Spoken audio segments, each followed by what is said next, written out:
On Sunday, at churches across Alabama, Christian evangelicals were weighing a dilemma.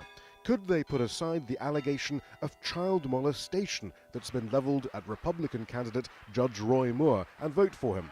Or should they allow the possibility that a pro-choice Democrat might assume the state's vacant Senate seat if they don't? For Republican Elizabeth Beshear, there's only one possible option.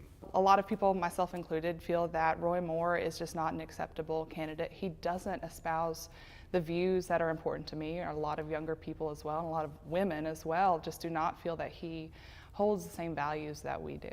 It's not just the allegations of sexual misconduct. For years, Moore has reveled in overt racism and discrimination that he often cloaks in Bible scripture. Recently, he mused that life in the U.S. had been better while slavery existed.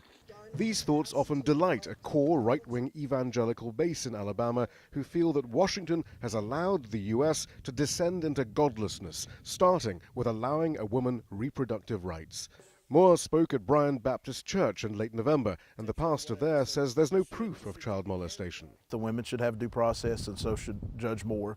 The problem is because of this election being so short, we don't have plenty of time for it, so you're going to have to make a rushed decision. Beshear says she feels some Moore voters are employing circular thinking. I also think there's some self-delusion going on in some sectors in terms of, well, I couldn't support somebody who would do these things, so there's no way he did those things because I support him. This race is being defined in many different ways. A referendum on Donald Trump, a key moment for the Republican Party's soul, the moment where key demographics like younger people and women feel they have no choice but to split with the party's extremism, even if they too are against abortion. But despite the consternation that's been expressed nationwide about Moore's nostalgia for the U.S. during slavery, for example, he does speak for a large section of Alabamians. There was that in slavery, but there were certain principles of that time.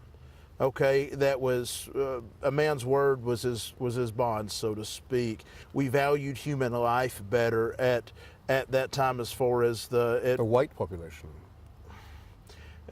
In some areas. And if Moore does win on Tuesday night, it's not as if he'll be the only Republican in the U.S. Senate who holds such views. Shihab Rattansi, Al Jazeera, Birmingham, Alabama.